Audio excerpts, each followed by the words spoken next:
Selamat berjumpa kembali rekan-rekan mahasiswa Politeknik Kusturian. Kali ini kita akan mata kuliah kebijakan fiskal dan moneter dengan topik pembahasan instrumen kebijakan fiskal. Baik, kita mulai kuliah kita pada kesempatan kali ini.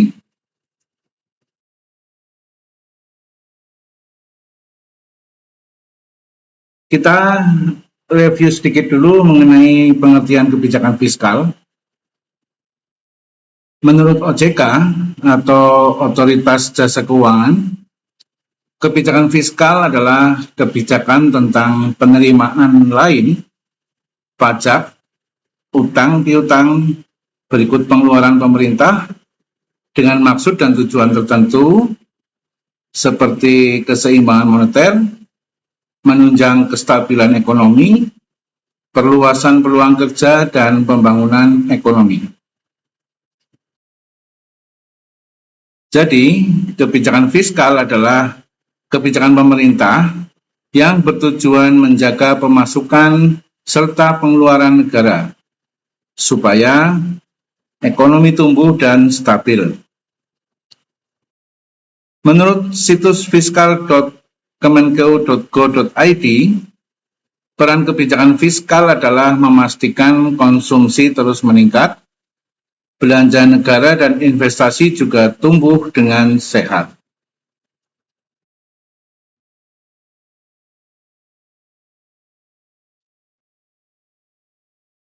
Kemudian dasar hukum kebijakan fiskal. Aturan mengenai kebijakan fiskal tertuang dalam Undang-Undang Nomor 17 Tahun 2003 tentang Keuangan Negara. Dalam aturan tersebut dijelaskan bahwa kebijakan fiskal terkait anggaran atau APBN memiliki fungsi sebagai berikut. Yang pertama adalah fungsi otorisasi. Fungsi otorisasi menjelaskan bahwa anggaran negara menjadi dasar untuk melaksanakan pendapatan dan belanja pada tahun yang bersangkutan.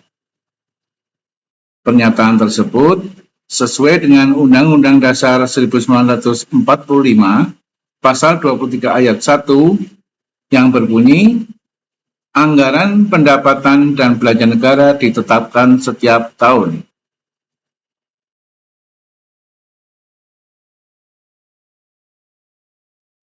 Fungsi yang kedua adalah fungsi perencanaan. Untuk fungsi perencanaan, anggaran negara menjadi pedoman bagi manajemen dalam merencanakan kegiatan pada tahun yang bersangkutan. Kemudian yang ketiga adalah yang ketiga adalah pengawasan. Sementara itu, fungsi pengawasan pada kebijakan fiskal mengandung arti bahwa anggaran negara menjadi pedoman untuk menilai apakah kegiatan penyelenggaraan negara sesuai dengan ketentuan yang telah ditetapkan atau tidak. Selain tiga fungsi di atas, kebijakan fiskal juga memiliki fungsi alokasi, distribusi, dan stabilisasi. Ini sudah pernah kita bahas pada saat pengantar pertemuan pertama dulu ya.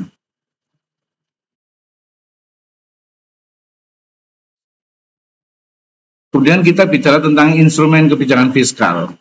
Instrumen itu kurang lebih artinya alat ya, baik yang berupa hardware maupun software.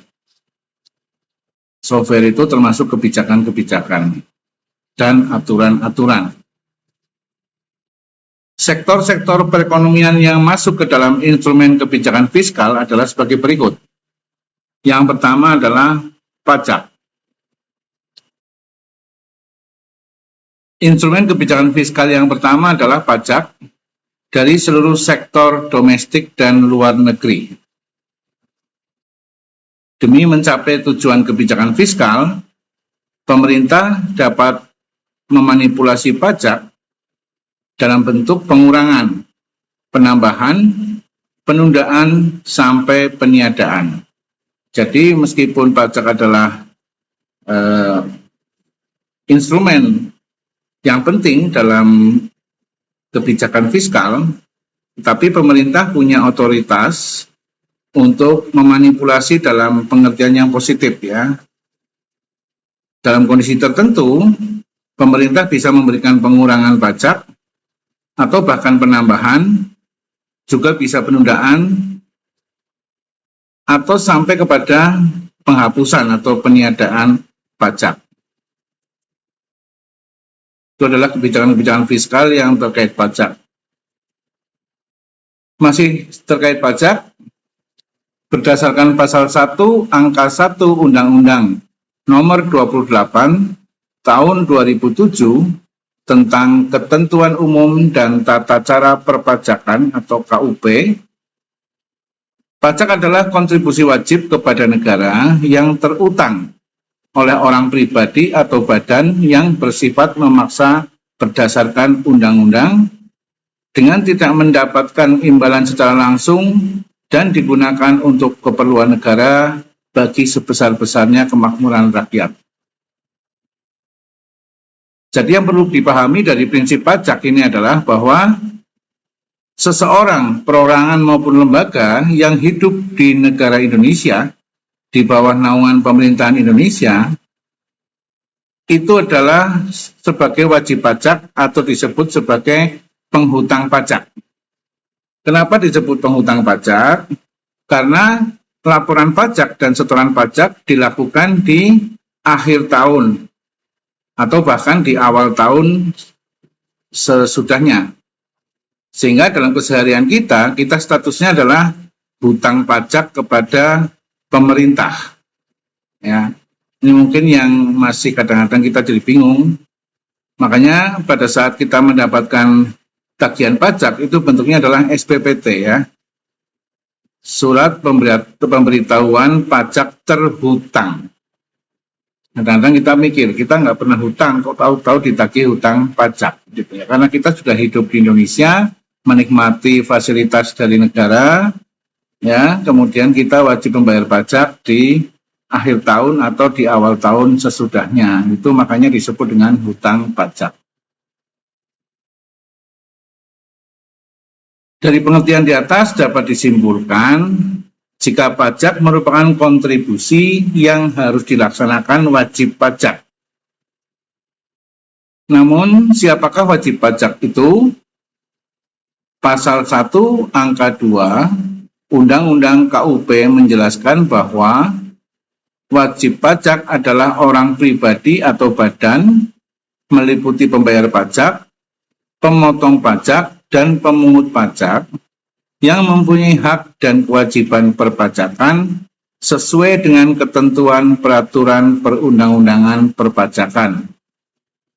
Jadi seseorang atau badan bisa berlaku sebagai wajib pajak, bisa juga sebagai pembayar pajak, bisa sebagai pemotong pajak, artinya misalnya PPH kita berjualan produk barang atau jasa, kemudian pada saat pelanggan kita membayar, kita mengenakan pajak PPN, ya, pertambahan nilai. Itu artinya kita memungut pajak. Memotong pajak, misalnya kita punya karyawan, ya, kita punya karyawan, kemudian dari gaji, sebagian gaji karyawan, kita potong pajak sebagai pajak penghasilan. Itu artinya kita berlaku sebagai pemotong pajak. Jadi menurut undang-undang, seorang wajib pajak bisa berlaku sebagai pembayar, pemungut, maupun pemotong.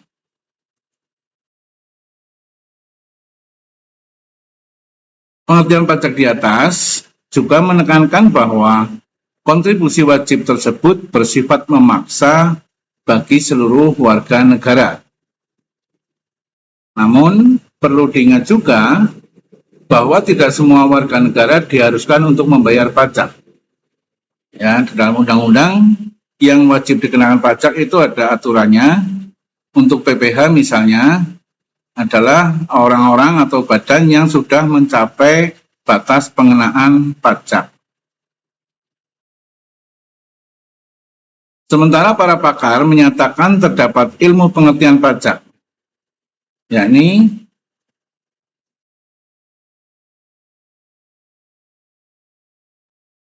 pajak harus diatur melalui undang-undang. Jadi tidak boleh pajak itu dipungut tanpa ada aturan undang-undang yang melegalkan atau undang-undang yang mendasari sebagai legal standing. Saat membayar pajak, tidak ada kontraprestasi terhadap wajib pajak. Artinya pada saat kita membayar pajak, tidak serta-merta kita mendapatkan keuntungan langsung ataupun mendapatkan imbalan langsung dari pemerintah saat kita membayar pajak. Pajak hanya dipungut oleh petugas yang diberikan wewenang oleh negara, ya. Jadi pajak hanya bisa dipungut oleh orang-orang ataupun petugas yang ditunjuk oleh negara dan disahkan oleh negara. Makanya kalau perorangan seperti saya misalnya membuat NPWP, nanti ada, kalau saya memiliki karyawan misalnya atau memiliki usaha perdagangan, biasanya saya akan diberi surat semacam kayak surat keputusan mengenai pemotong pajak ataupun pemungut pajak, ya. Maka saya jadi berwenang untuk memungut dan memotong pajak. Kemudian selanjutnya, pajak diperuntukkan bagi pengeluaran pemerintah. Jadi hasil pungutan pajak tidak boleh untuk kepentingan pribadi meskipun itu adalah petugas pajak maupun pejabat pemerintah. Jadi pungutan pajak itu pengeluarannya murni untuk kepentingan negara, dalam hal ini pemerintah yang melaksanakan operasional negara sehari-hari. Kemudian pajak memiliki fungsi mengatur. Bagaimana yang dimaksud dengan fungsi mengatur di sini? Ya, karena pajak ini seperti tadi adalah merupakan alat atau alat kebijakan fiskal, ya. Jadi di situ fungsinya juga bisa sebagai mengatur. Misalnya kita mau mengatur bagaimana supaya impor terhadap suatu barang tidak berlebihan.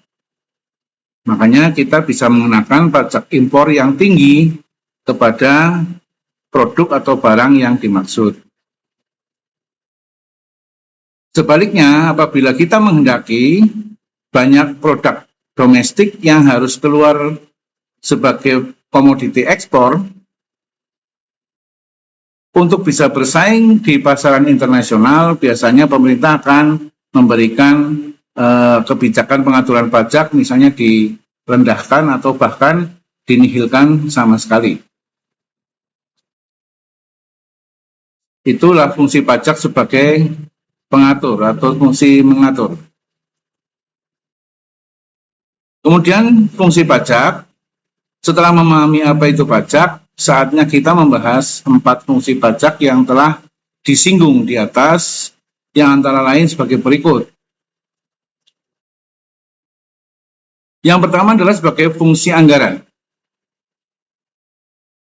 Salah satu tugas utama negara adalah melakukan pembangunan nasional seperti menyediakan fasilitas kesehatan, pendidikan, infrastruktur, dan pelayanan publik lainnya.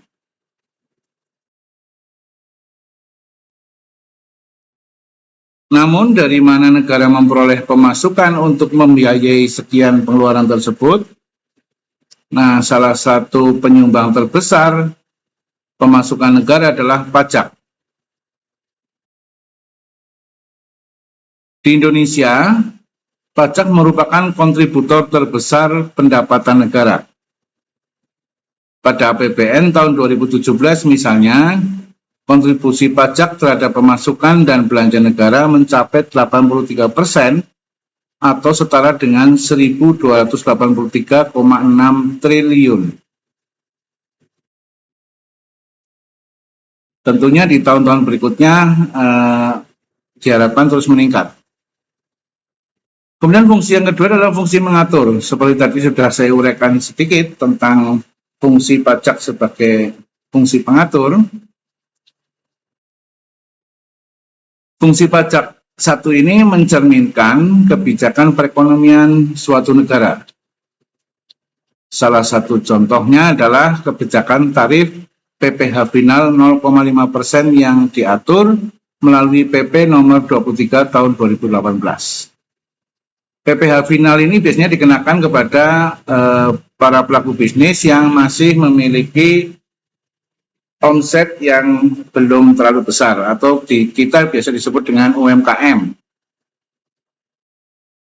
Pengenaannya adalah bahwa dari omset 1 tahun langsung dikenakan pajak final sebesar 0,5%.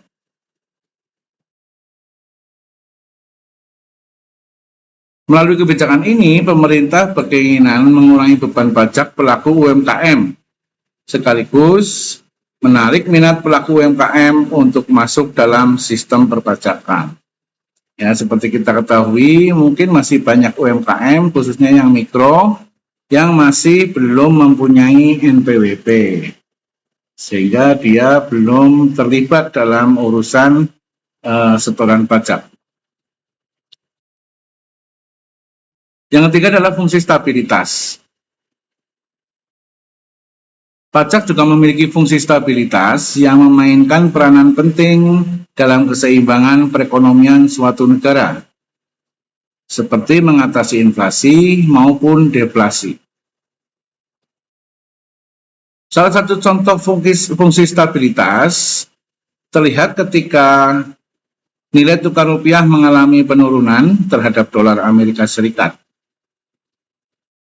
Jika pemerintah ingin memanfaatkan pajak sebagai instrumen stabilitas perekonomian, maka pemerintah dapat saja mengeluarkan kebijakan perpajakan yang mendukung penguatan rupiah, seperti meningkatkan bea masuk maupun PPN impor. Ya, dengan meningkatkan tarif pajak untuk bea masuk dan PPN impor, maka akan mengurangi barang-barang impor masuk ke Indonesia. Dengan demikian, maka kebutuhan akan dolar Amerika bisa ditekan. Dengan adanya penekanan kebutuhan akan dolar, maka nilai tukar rupiah kita bisa menjadi menguat. Kemudian fungsi yang berikutnya adalah fungsi redistribusi pendapatan. Salah satu penjelasan yang sering dikaitkan dengan fungsi redistribusi adalah pemanfaatan pajak untuk membuka lapangan pekerjaan. Dengan bertambahnya lapangan pekerjaan, maka semakin banyak pula penyerapan tenaga kerja, sehingga pendapatan masyarakat pun dapat diperoleh secara merata. Jadi dari mana fungsinya kok bisa-bisanya pajak pendapatan atau pajak bisa menjadi membuka peluang kerja? Salah satunya dengan menurunkan tarif pajak untuk investasi, pembelian mesin-mesin dan sebagainya. Atau dikenakan juga ada namanya adalah kita bisa minta kembali pajak yang kita bayarkan, PPNBM, yaitu atas pajak pengenaan barang-barang mewah. Misalnya pada saat kita beli mesin-mesin, pada saat kita beli kendaraan-kendaraan untuk bisnis atau untuk berusaha, kita bisa minta pengembalian pajak. Ya, dengan seperti itu, maka akan meningkatkan gairah untuk orang-orang ataupun para pemilik modal melakukan investasi dan membuka usaha-usaha yang nantinya efeknya adalah membuka lapangan pekerjaan. Jadi itu rangkaiannya supaya teman-teman tidak bingung kenapa kok pajak bisa berfungsi untuk redistribusi pendapatan, khususnya untuk membuka lapangan pekerjaan. Demikianlah penjelasan singkat mengenai apa itu pajak dan fungsinya yang penting terhadap pembangunan bangsa dan negara. Sekarang sudah tidak pikir panjang lagi untuk melaksanakan kewajiban perpajakan, bukan? Ya, artinya pajak ini bukan sesuatu yang menakutkan. Justru harus kita dukung supaya pemerintah bisa berjalan. Tadi instrumen pertama adalah pajak. Sekarang instrumen kebijakan fiskal yang kedua adalah pengeluaran belanja. Pengeluaran belanja negara bisa dikurangi atau ditambah sesuai kebutuhan. Hal ini seperti konsep dasar dari kehidupan perekonomian seseorang. Contohnya, jika pendapatan sebuah keluarga menurun, tentunya mereka akan berusaha untuk menghemat dan menekan pengeluaran agar terjadi keseimbangan antara pendapatan dan pengeluaran. Demikian juga dalam negara, diibaratkan negara adalah keluarga yang sangat besar. Apabila negara atau neraca pembayaran negara defisit, maka pemerintah bisa mengurangi pengeluaran belanjanya di sektor-sektor tertentu. Tentunya sektor-sektor yang tidak menjadi prioritas.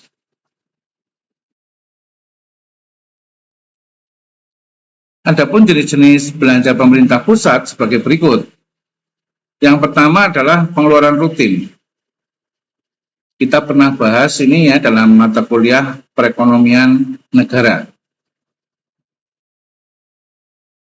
Pengeluaran rutin meliputi adalah yang pertama belanja pegawai, yaitu pengeluaran pemerintah untuk gaji pegawai negeri. Belanja pegawai meliputi gaji dan pensiunan pegawai negeri, tunjangan, belanja pegawai luar negeri, biaya perjalanan pegawai, dan sebagainya. Nah, pengeluaran rutin yang kedua dari pemerintah pusat adalah belanja rutin daerah, yaitu pengeluaran untuk membiayai gaji pegawai daerah.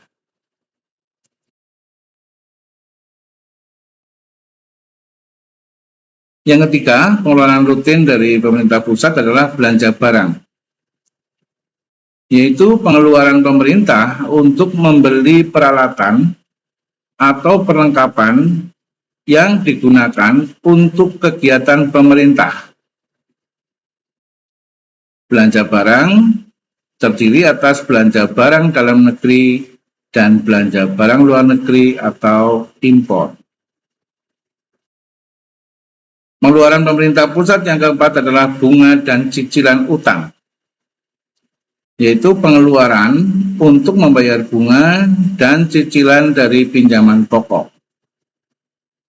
Belanja ini berasal dari pembayaran utang atas utang dalam negeri dan utang luar negeri.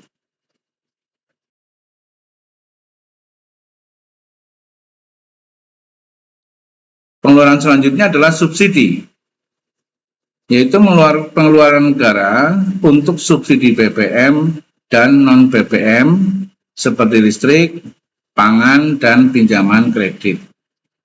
Jadi kalau teman-teman sering beli Pertalite untuk motornya, itu mengandung subsidi BBM dari pemerintah.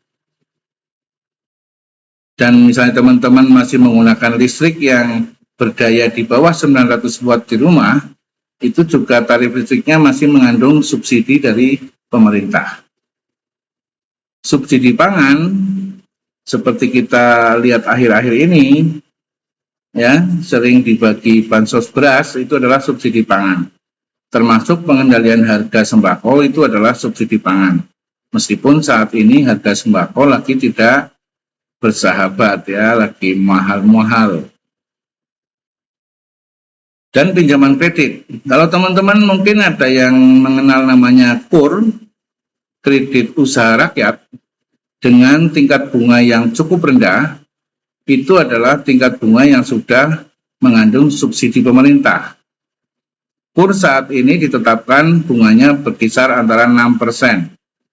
Sedangkan bunga komersil saat ini adalah antara 11-12%. Artinya, pemerintah menanggung subsidi bunga KUR sebesar 5-6% kepada masyarakat. Pengeluaran berikutnya dari pemerintah pusat adalah dana hibah yang ditujukan untuk bantuan pemberian apabila terjadi bencana dan lain-lain. Ya, kadang-kadang kita melihat ada hibah dari pemerintah misalnya untuk pendidikan dalam bentuk peralatan sekolah misalnya. Atau bentuk hibah-hibah lain. Misalnya terjadi bencana alam di suatu daerah, pemerintah menghibahkan pompa air untuk menyedot banjir misalnya. Atau alat-alat berat untuk menanggulangi bencana alam. Itu juga termasuk hibah. Kemudian pengeluaran pemerintah berikutnya adalah bantuan sosial. Ditujukan untuk memberikan dana bantuan kepada masyarakat yang membutuhkan. Ya, bansos ini mungkin teman-teman mengetahui di daerahnya masing-masing kadang-kadang ada penerimaan bansos yang disebut dengan BLT, bantuan langsung tunai. Itu adalah bansos-bansos yang dikeluarkan pemerintah dari dana APBN hasil dari pajak kepada masyarakat. Kemudian yang kedua adalah atau yang B, pengeluaran pembangunan. Pengeluaran dari segi pembangunan terbagi menjadi dua, yaitu pembangunan fisik dan pembangunan non-fisik. Pembangunan fisik misalnya pembangunan jembatan, jalan raya, gedung sekolah, rumah sakit pemerintah, dan lain-lain. Sedangkan pembangunan non-fisik berupa biaya untuk pelatihan-pelatihan pegawai negeri, pinjaman program untuk pembiayaan proyek. Misalnya teman-teman mungkin ada yang ikut di dalam namanya program prakerja. Ya, program prakerja itu adalah bentuk dari pengeluaran pembangunan non-fisik, yaitu pembangunan SDM. Setelah kita tadi membahas mengenai pengeluaran-pengeluaran pemerintah pusat, nah kita akan membahas sedikit mengenai belanja pemerintah daerah. Sama halnya dengan di pusat, di daerah juga ada pengeluaran-pengeluaran yang bersumber dari penerimaan negara pajak. Yang pertama adalah dana perimbangan. Padahal dalam situs resmi Kementerian Keuangan, Direktorat Jenderal Perimbangan Keuangan menuliskan bahwa terdapat 3 jenis dana perimbangan atau pengeluaran pemerintah daerah. Belanja ini bersumber dari APBN yang dialokasikan kepada daerah. Dalam hal ini pemerintahan daerah, provinsi, dan kabupaten kota. Dana perimbangan ini terdiri dari yang pertama adalah dana alokasi umum atau disebut dengan DAU. Bertujuan untuk pemerataan kemampuan keuangan antar daerah untuk mendanai kebutuhan daerah dalam rangka pelaksanaan desentralisasi atau pembagian kekuasaan kepada daerah-daerah. Kemudian dana alokasi khusus atau DAK. Bertujuan untuk membantu mendanai kegiatan khusus yang merupakan urusan daerah dan sesuai dengan prioritas nasional. Yang ketiga adalah dana bagi hasil atau DBH. Bertujuan untuk mendanai kebutuhan daerah dalam rangka pelaksanaan desentralisasi yang tidak termasuk di dalam DAU dan DAK.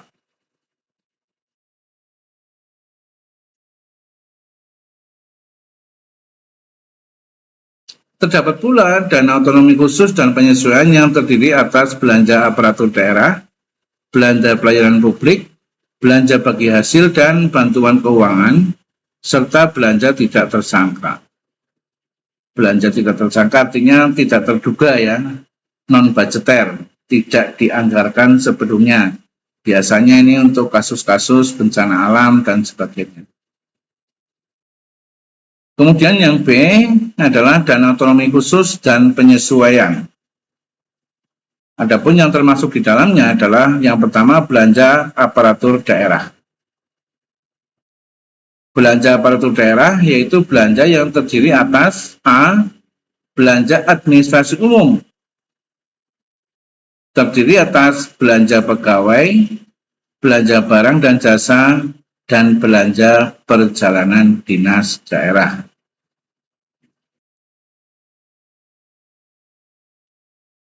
Kemudian belanja operasi dan pemeliharaan, terdiri atas belanja pegawai, belanja barang dan jasa, belanja perjalanan dinas, dan belanja pemeliharaan. Pemeliharaan di sini adalah aset-aset daerah, ya. Gedung-gedung, kemudian jalan-jalan raya milik daerah itu masuk di dalam belanja operasi dan pemeliharaan. Kemudian belanja modal merupakan belanja yang dikeluarkan untuk membeli modal seperti tanah, mobil, atau alat-alat lainnya. Ini peruntukannya semua di pemerintahan daerah. Kemudian belanja pemerintahan daerah selanjutnya adalah belanja pelayanan publik. Terdiri atas belanja administrasi umum, belanja operasi dan pemeliharaan, dan belanja modal. Jadi teman-teman harus tahu betul posisi masing-masing pos-pos belanja ya. Kadang-kadang kita melihat di sini sudah ada belanja pemeliharaan, kok di sini ada belanja pemeliharaan lagi. Lihatlah peruntukannya dan sub mata anggarannya supaya tidak bingung.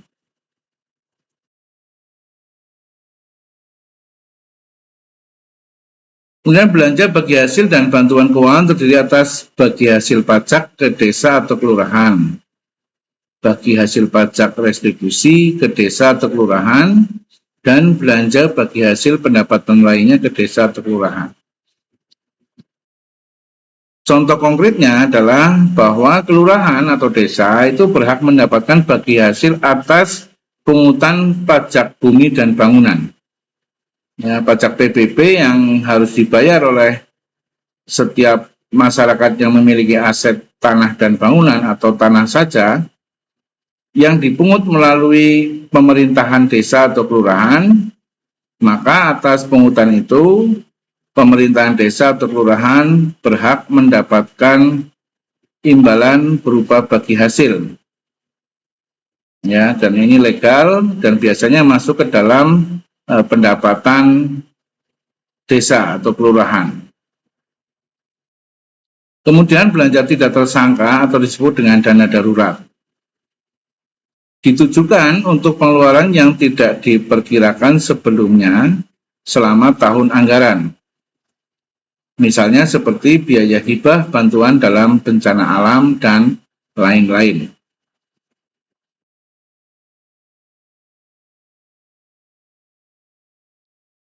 Kemudian instrumen kebijakan fiskal yang ketiga adalah obligasi publik.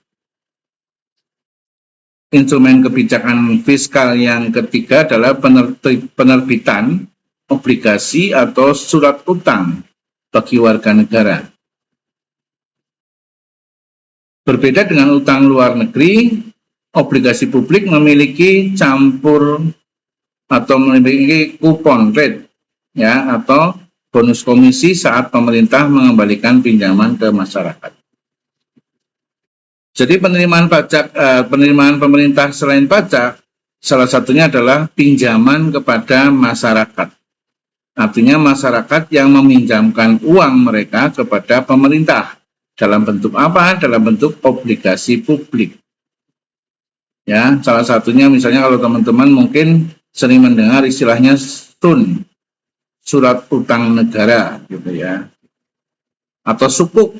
Sukuk ini adalah SUN tapi syariah. Ya. Pola penghitungannya menggunakan prinsip-prinsip dasar syariah. Di sini pemerintah akan meminjam dana kepada masyarakat dalam jangka panjang. Dan pada saat jatuh tempo, masyarakat akan mendapatkan imbalan berupa namanya kupon rate atau kupon bonus komisi. Kupon ini bisa dicairkan setiap tahun atau dicairkan sekaligus pada saat pengembalian dana dari pemerintah. Kemudian instrumen kebijakan fiskal yang keempat adalah alokasi anggaran. Agar tujuan kebijakan fiskal dalam periode tertentu berhasil, pemerintah memiliki wewenang untuk memindahkan alokasi anggaran dari satu sektor ke sektor lainnya. Misalnya di masa pandemi kemarin, pemerintah dapat memprioritaskan anggaran untuk fasilitas kesehatan. Seperti kita ketahui, tahun 2000 sampai 2001, pemerintah itu banyak melakukan switching anggaran untuk mengatasi pandemi.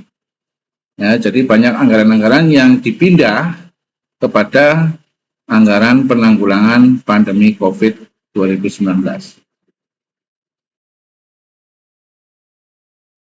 Dalam kebijakan fiskal terdapat 4 komponen secara umum yang terdiri dari kebijakan perpajakan, pengeluaran investasi, dan pengeluaran utang. Ya, ini adalah tentang komponen, ya, komponen dari kebijakan fiskal. Yang pertama adalah kebijakan perpajakan. Kebijakan perpajakan merupakan salah satu kebijakan yang diberlakukan dalam penentuan kebijakan fiskal. Jadi boleh dikatakan kalau bicara fiskal pasti tidak akan jauh-jauh dari urusan pajak. Pajak merupakan salah satu sumber pendapatan pemerintah yang terbesar, baik dari pajak langsung maupun pajak tidak langsung. Kita sudah membahas mengenai pajak langsung dan tidak langsung pada saat kita kuliah keuangan negara. Jadi tidak perlu saya jelaskan lagi secara detail.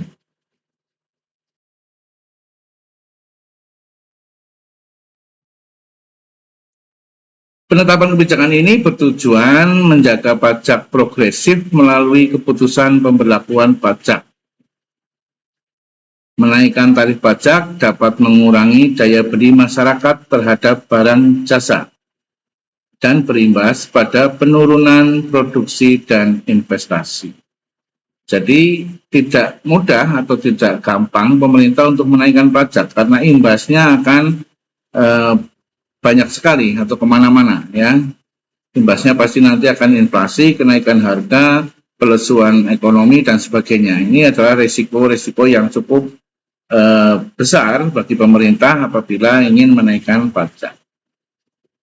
Sebaliknya jika tarif pajak diturunkan, maka masyarakat memiliki kesempatan untuk membelanjakan uangnya untuk meningkatkan inflasi. Artinya pada saat pajak diturunkan, artinya kemampuan masyarakat untuk melakukan transaksi pembelanjaan lebih besar.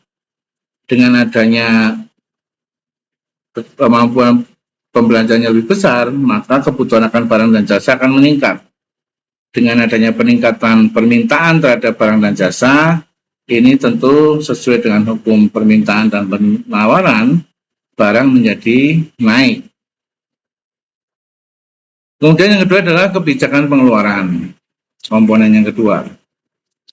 Kebijakan yang berkaitan dengan pendapatan dan pengeluaran modal dalam negara diatur dalam kebijakan pengeluaran. Pengeluaran modal dilakukan untuk berbagai bidang, seperti pendidikan, kesehatan, dan sebagainya, serta membayar kewajiban negara beserta utang, ya, kewajiban pokok dan bunga internal maupun eksternalnya. Anggaran pemerintah sangat penting untuk mewujudkan pengeluaran pemerintah yang efektif dalam suatu negara. Hal ini bisa digunakan sebagai pelunasan terhadap pembiayaan defisit dalam mengisi kesenjangan antara pendapatan dan belanja.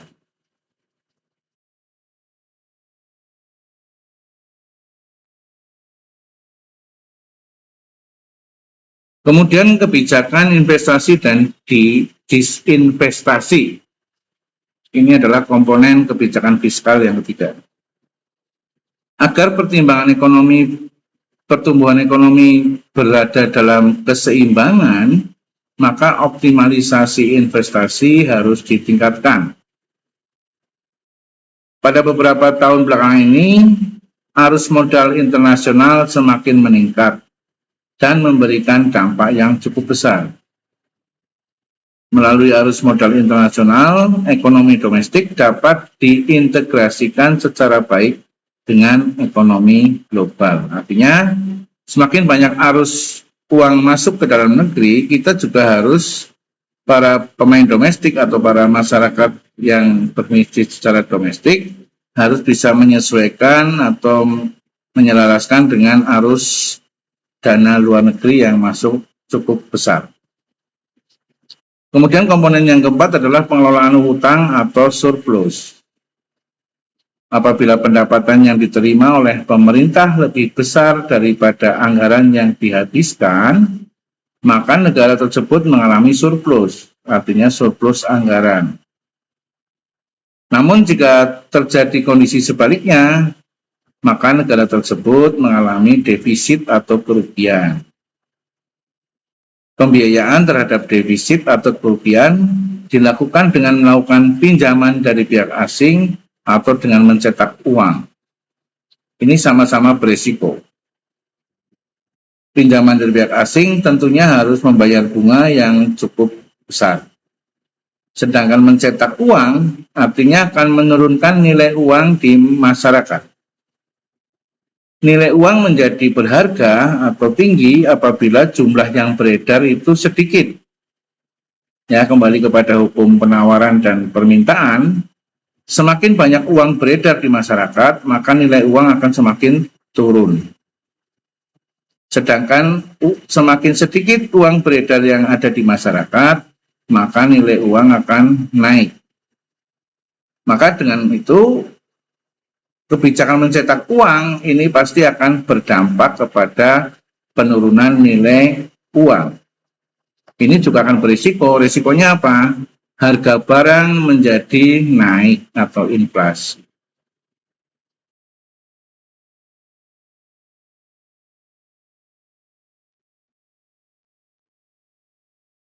Sekarang contoh kebijakan fiskal di Indonesia.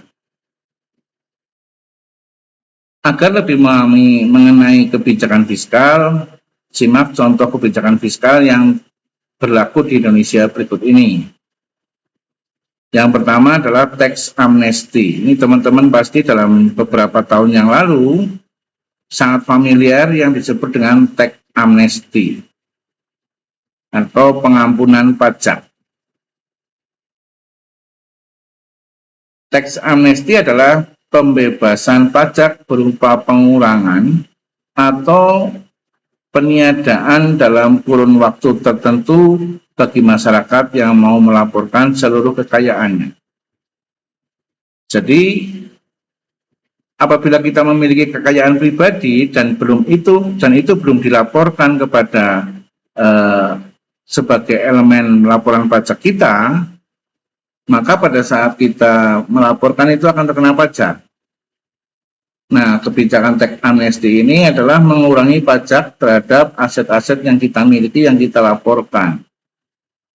Bisa penurunan secara prosentase tertentu, atau bahkan bisa ditiadakan sama sekali, artinya seperti pemutihan pajak. Dan tax amnesty ini biasanya berlaku tidak dalam jangka waktu lama, tapi diberi tenggang waktu yang terbatas, misalnya 3 bulan atau 6 bulan, ya, supaya pada saat itu keuntungan pemerintah adalah masyarakat akan berbondong-bondong melaporkan harta kekayaannya dan akan mendapatkan penghasilan dari pembayaran pajak atas harta kekayaan.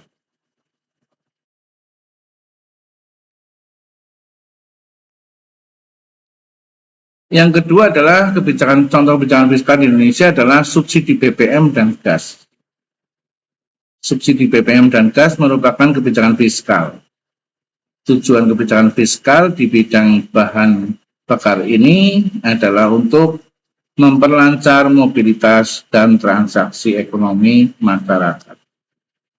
Artinya dengan BBM yang murah, maka masyarakat akan lebih banyak menggunakan moda-moda angkutan yang menggunakan BBM, mobilitas tinggi, sehingga peluang usaha dan peluang pendapatan akan lebih besar.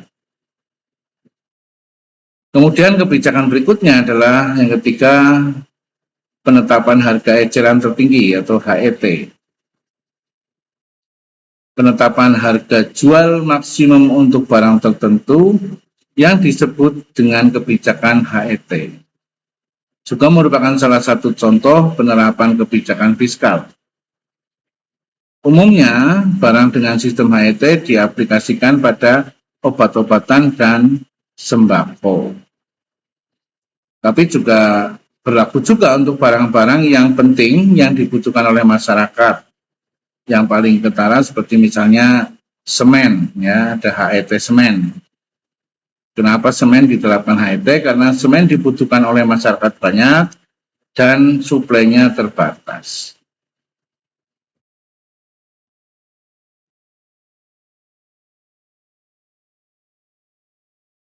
Saya kira itu pembahasan kita, teman-teman, tentang kebijakan fiskal, ya, tentang alat-alat kebijakan fiskal. Semoga bisa memberikan pandangan dan pengetahuan yang lebih dari teman-teman. Dan untuk bisa lebih memperdalam lagi, saya berharap teman-teman lebih rajin untuk melakukan literasi, ya, membaca buku-buku maupun membaca segala pengetahuan, baik secara digital maupun secara manual. Saya kira itu yang bisa saya sampaikan pada kesempatan ini. Jangan lupa subscribe channel ini, kemudian share dan juga like, kemudian berkomentar bagi para mahasiswa sebagai bukti kehadiran kuliah. Selamat berjumpa kembali pada kesempatan kuliah berikutnya. Terima kasih.